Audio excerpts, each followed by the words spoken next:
Graeme Smith, our guest today on the Change Exchange, and very welcome. I'm sorry that you're struggling with a cold, man. No, thank you for having me.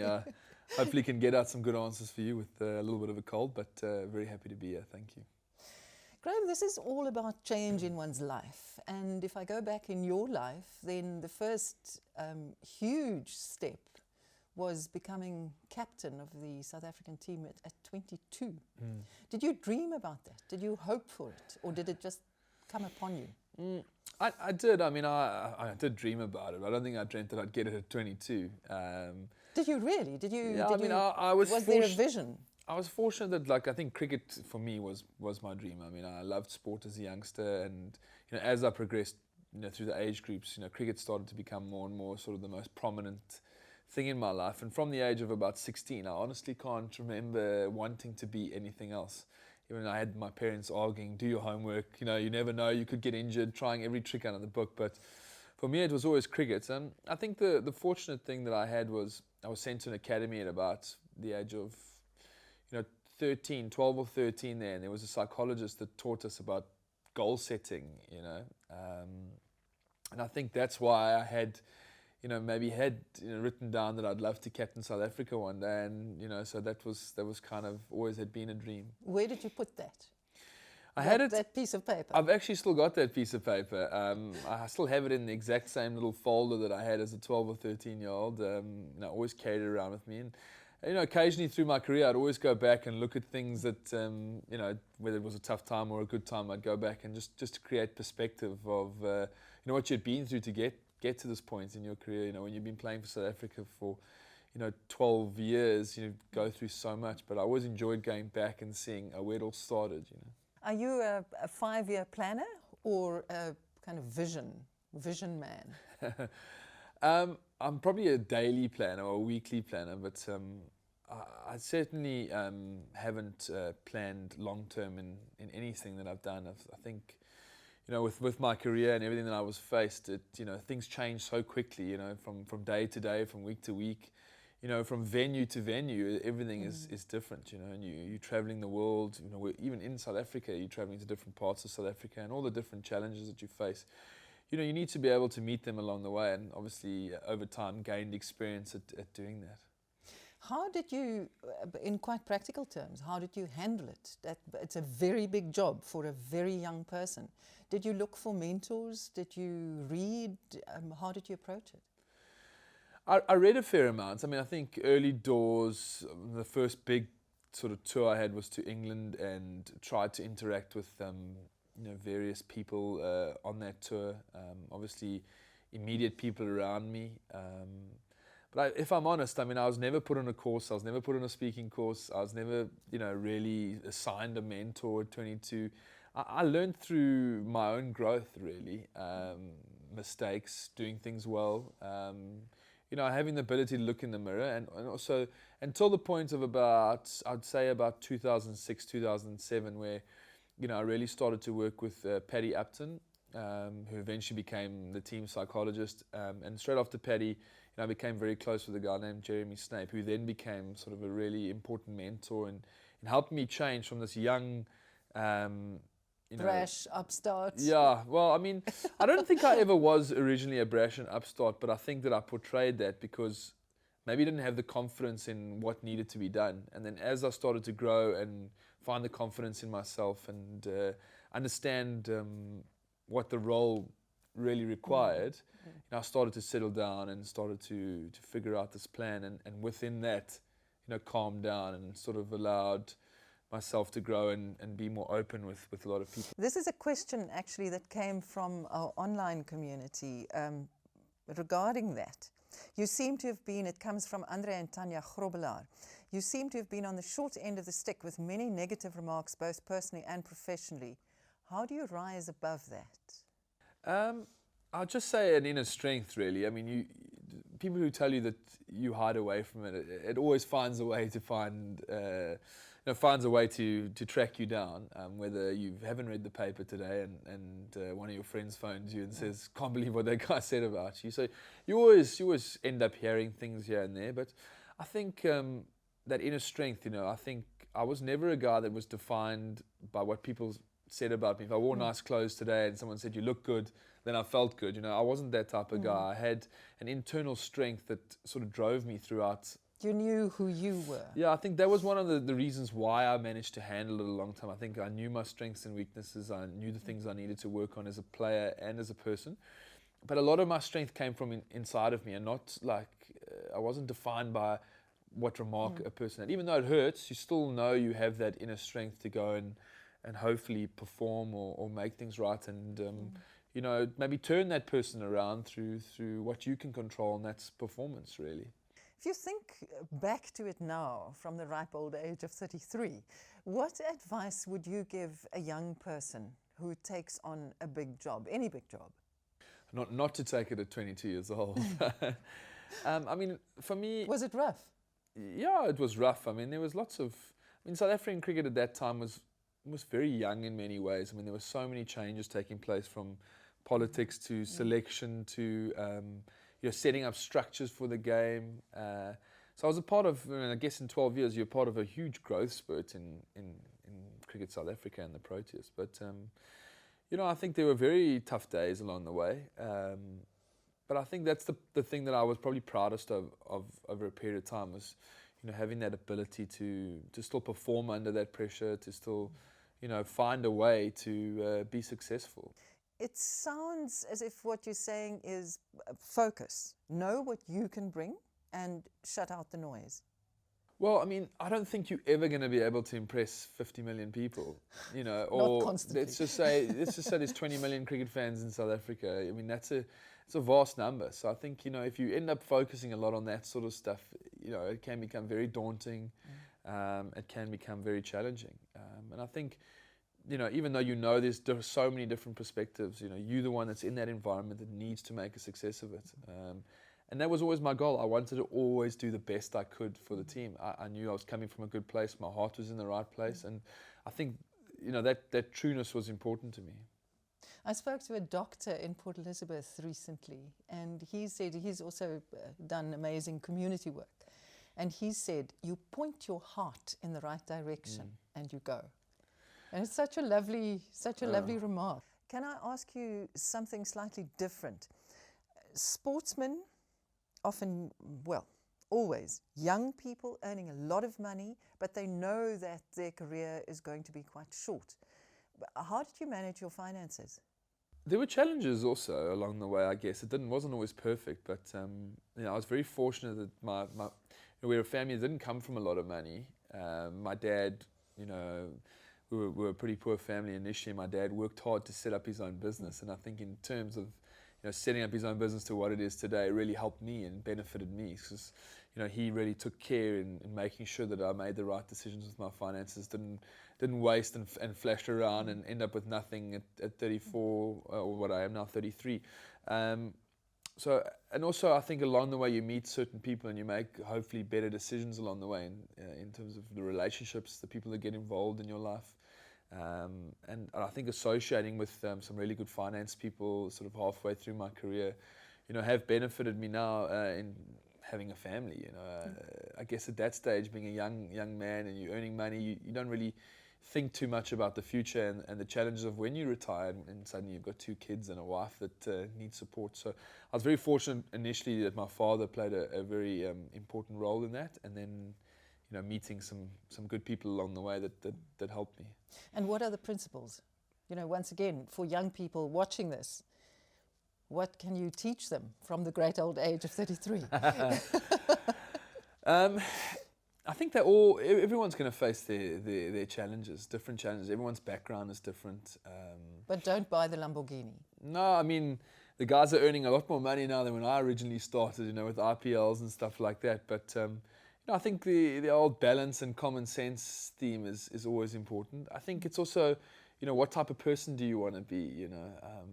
I think those nice things come along the way. And I remember writing an email yesterday to Surrey. They got a young group of cricketers in Surrey in England where I've been now, and, you know, Londoners and, you know, flashy in London. And I always say to them, you know, if you can take care of this, the money and everything will take care of itself. You know, don't lose focus. You know, ultimately, the guys in that ability have been given a talent, and they need to surround themselves with good people. The career takes up 90% of your time because you're traveling, you're playing, it's all consuming. So you need to surround yourself with good people that can hopefully help set up that part of your life, take care of the small things and guide you. And against that background, what does a career like that, and I mean, I think a sports career, a professional sportsman is an extreme, but many jobs are all consuming. How do you balance relationships? How do you get close to other people if you're so constantly on the go?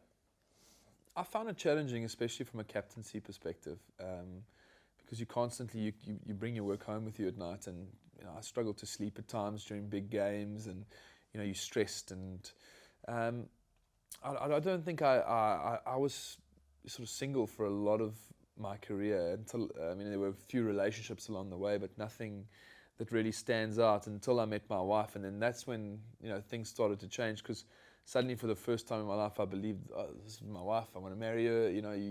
Everything changes. My mother always used to say to me, you'll get to that point, and I used to laugh at her, but it did. It hit me smack in the head, and suddenly I was, there was another phase of life that opened up, and I think balance was always the challenge, Yes. And I was very fortunate that my wife sacrificed for me also to allow me to do my thing, whether it was traveling around with the kids on tour with me so I could see my family, or giving up her job at the time, and so that was I was very fortunate that she was a strong woman and in turn helped me. How has marriage changed you personally and practically? Yeah, I guess I've learned balance. I think having kids now and a wife, you need to learn to manage your time way better, and I think that's been a unique challenge for me. Yeah, you can't get absorbed in something for 5 days at a time, really. No, yeah, I did that a lot in my career, but I think also just when you are in that moment, to make that moment really real. If I'm giving my wife time, to really make sure that I'm giving her proper time, and likewise with the kids, don't be around, but not be around, if you know what I mean. So when I get those moments outside being really busy, I try and maximize it and make sure that I really put the time and effort in at that time. How are you handling such a big change in your life? You were a young man, you only had yourself to worry about, and now there are 3 other people depending on you. I think probably the captaincy's played a role in that. I mean, at 22, I suddenly started taking care of 15 other guys on tour, and coaches and staff and many other assets. So I almost kind of ran a business and family in a way I wouldn't say it's a business. I mean, there's a lot more love and care involved, but it's kind of a similar thing. You need to manage relationships, So from my perspective, I think that probably helped me in a role from an emotional intelligence point of view, understanding people. But my wife still keeps me on the straight and narrow. She gives me a clap every now and again and keeps me solid. But I think the thing is, I'm with people that I want to make the effort for, and I think that's a big thing. My wife and my kids play a big role in my life, and I want to make the effort for them. And that thing that we were referring to it earlier, your little girl was injured recently. That I remember when my son was little, that kind of feeling of that you melt when you're with them, and you just want to be there all the time and protect them against everything. I know. When I think about it, it was a real stressful time in my life when she got hurt. We were in the middle of a massive series against Australia, and I was literally taking her to the hospital in the morning of the games, having the procedures, and then having to leave to go and play the test match, and then was the next day's play. She was burnt with hot water. Yeah, she got burnt with hot water down her face and arm and leg, and so I was taking her into the hospital. I'd walk in with her, she'd be gassed on, put her out, and then I'd lay on the bed and walk out and wait for her to recover, and then go to the ground to play against Australia. So it was a very stressful time, and probably played a big role in why I retired also. Talk to me about that, because the end of it's not a career. Your cricket career might go on. We must talk about that. But you're on such a high, so often, so constantly, and then to close that door. What's it like? Initially, it was very daunting. I mean, I think the thought had been in my mind for a period of time. I mean, there'd been sort of things that had been happening around that really made me start to consider it. Because of the family? Family and you know, Gary Kirsten was coach, and then he moved aside, and then Jacques Callis retired from a format, and suddenly, I mean, I'd been playing for South Africa for 12 years, captaining for 11 or something like that, and it definitely started to come into my mind. I think ideally I would love to have gone to another World Cup and gone to, you know, played against England here end of next year, but I think the time just slowly crept up on me, and it was becoming more and more prominent in my head, and various things around the team and my family and stuff were just, you know, probably edging me slightly closer to that. And then my daughter got injured, and I think then it became a real thought. And I think, to be honest with you, I caught a lot of people by surprise, including my parents. I don't think my dad's quite dealt with it yet that I've retired. But from my perspective, I sit here today very relaxed with it. I feel very comfortable with the decision I made. Do you miss the limelight? I don't. I don't at all. I miss my teammates. I miss that environment. You know, I really loved that part of sport. You know, really being out there in tough parts of the world, and you know, winning and then sharing in that celebration with each other, things you had created, working hard. So I miss that side of things. But I'm really loving the sort of more relaxed nature. I feel like my heart can breathe again almost. I feel like there's a lot more space in my life. But initially it was very daunting. Suddenly I'd been receiving one paycheck for 12, 13 years, and that was no longer there. And suddenly, you know, you got kids and a wife, and you know, back to the earlier question, luckily I'd looked after, you know, money reasonably well. It gave me the space to take time and start to consider, okay, what's the next move for myself? I have a friend who always says you need to have an FU fund, whoever you are, so that if you decide that whatever it is that you're in doesn't work for you anymore, you can actually walk away. And that's what you created. Yeah, I think it wasn't like Indiana Jones stepping out into nothing and then the bridge must appear. No, I mean, it was still daunting though. I mean, the day after I retired, we had a power failure at the house, so I thought, oh, it's starting early, things are being cut off. But I think initially everyone's like, luckily I had good people around me that said, take your time, because it's so easy then to jump into the next thing because you want to replace, you know, maybe financially or security that you've had. And over the sort of that 3-month period, you know, things became a lot clearer. I was fortunate that I could have that period to, as I said, to really think about it. Plans now, are they taking shape or not yet? There's a few things that are taking shape. You know, I haven't quite committed to sort of anything yet, but there's a few things that are there. I think there's some big decisions to make now in the next sort of few weeks in my life. I'm very interested in business of sport and business, and there's obviously still the cricket side. There's offers to play in the Big Bash in Australia, and there's stuff for the local domestic competitions here and stuff like that. So there's a lot of decisions that need to be made, but I'm feeling a lot clearer within myself to hopefully make that right decision. I think many people are waiting to hear if you will coach, because it seems like such an obvious path to take. Are you attracted to that? No, I'm attracted to anything that involves cricket, really. I mean, it's a subject or a sport that has given me so much pleasure and so much learning over the years. And I think for me, the traveling aspect of being a coach now is something that I need some time away from. I mean, since I was 21 years old, I've been traveling the world sometimes 250 days of a year, you know. And certainly the last part of my career, I've been dragging my wife and kids everywhere and keeping them in hotel rooms and being at home and seeing my kids flourish in their own environments and starting, you know, play school and the like. Yes. I love that.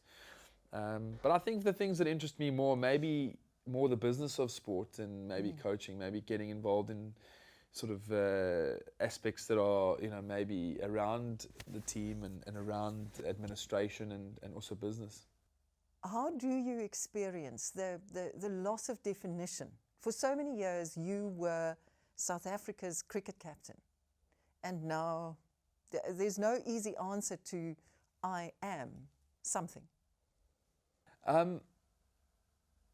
I think that will be tough. I think when you're doing a few different things also, and also learning to juggle your time and your space and give those things the mental energy that you gave the one thing for 12, 14, 15 years, that's going to be the challenge. And you defined yourself as, I am, of course you had to, Yeah. the captain of the South African cricket team. That's who I am. I think I've come to terms with the brand that I am, with, Yes. for want of a better word, brand Graeme Smith, I think, and what I was created. There were many times within my career I used to get a little bit torn with that because I felt like my batting would never be recognised because of the leadership or the captaincy. That was always where I was defined, and sometimes the performances that you put in were never really recognised. But I think right now I feel very comfortable. I mean, the responses that I've received from people since I retired, I mean, I've had people crying at on my shoulder for a time. I've walked into restaurants and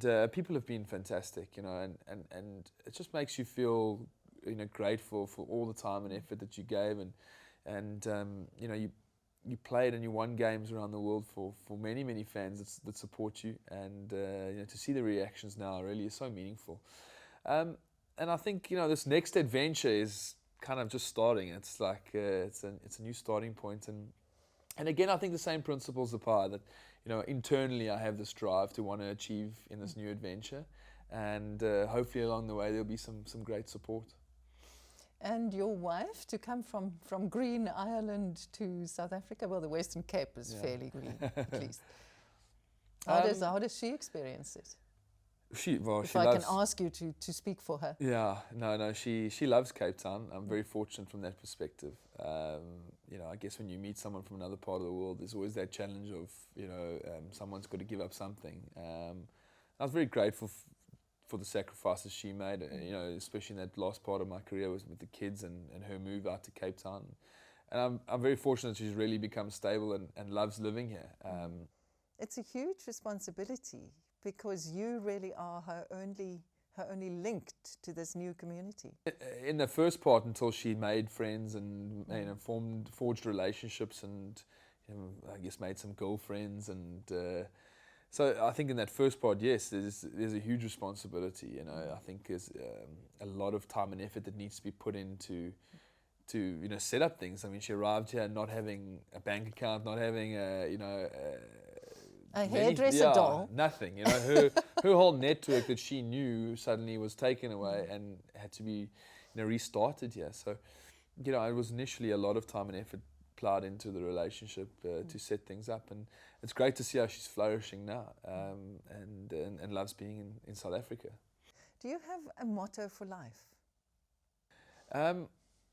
There were many different mantras or mottos along the way. I think when I was young, I always used to have this quote, some people dream of success, others wake up and work towards it. That was kind of something that stuck with me as a young guy. When I used to stand out in the middle batting and under all this pressure, facing fastest bowlers in the world or whatever, I used to always just think, balance, watch the ball straight. Those are the three words that probably stuck with me throughout my batting. Straight, why straight? Well, play straight, or straight thinking or whatever, whatever clear, it was, clear, clean. yeah. So, because if you're thinking a million things out in the middle, you don't actually watch the ball being bowled at you at 150 k's an hour. So that kind of was a mantra there. And now I'm very big into sort of the culture of business, sport, South Africa, people. One of the legacies that I left behind within the environment was the Proteas culture. We went and did a study on the Protea that was given. I mean, the Springbok emblem and culture has been around for years and years, but the Proteas were given this environment, and it was one thing that I felt it was always lacking. So I think we went and did a study on the Protea. The first flower to regenerate after a fire, its resilience. So we got a lot of our values out of that stuff, and the guys still live it today. If you see them tweeting, Protea fire, everything is connected, from traditions to team songs. And I think that's something that really interests me. I think South Africa is driven by people. I think as a nation, that's our strength. If you think about the Samoan people, they come from the rivers and the mountains. I think South Africans are people, and that's something that I'm very interested in. Thank you. I just have a few freestanding questions from the people out there, and thank you for reaching out. Ant Muller, he's the sports writer. I think it's a he. Ant. Can he come out of retirement to retire Alistair Cook for the good of English cricket? Sure. I mean, the amount of times I get asked that question, because in my career, three English captains resigned after tours that we had been there. So, I mean, it's always a good Shame on you. Yeah, it's always a good bit of banter. I don't like to take credit for it. I think we came along as a very good team and happened to beat them at the right times. But yeah, I guess it's always a nice thing to joke about, especially with the English. Mlungisi Lamani, what do you think of Amla as captain? It's going to be interesting to watch. I mean, I have so much respect for Hash as a person. And as a cricketer, I mean, he's an outstanding cricketer. I don't think initially he would have been my first choice because he operates in a very, removed, he's very calm and relaxed and slightly sort of removed in the environment. He's a very religious guy. But I think it's going to be interesting to see how he stands up now to, being shoved kind of away into the front. You've got to make decisions now for the team, attend all the meetings, all the press conferences. But there's no doubt in my mind that he's got the capacity to make a real success of it. It is a huge difference. It is going to be very interesting. Grant Howell, would you be happier if your kids grew up to be singers like your wife, rather than cricketers like Herschel Gibbs, not like you? Well, he's probably having a dig at Herschel's personality and stuff. But I want my kids to be whatever they want to be. Hopefully it's something good. I just want them to be happy. I would love to be able to provide, a really good life for them and a good education. So the only thing, all doors are open. Yeah, I mean, the only thing that I'm probably strong on is I'd like them to play a team sport, even if it's like E team or F team. I don't care the levels. But I think you learn so much from being in a team environment. Graeme, thank you very much. This has been most enjoyable. And all the very, very best for the future. No, Ruda, it's actually awesome to spend some time with you. I watched you on TV for many, many years, and it was great to actually finally, confront that gap. It was awesome. Thank you. Go well. Cheers.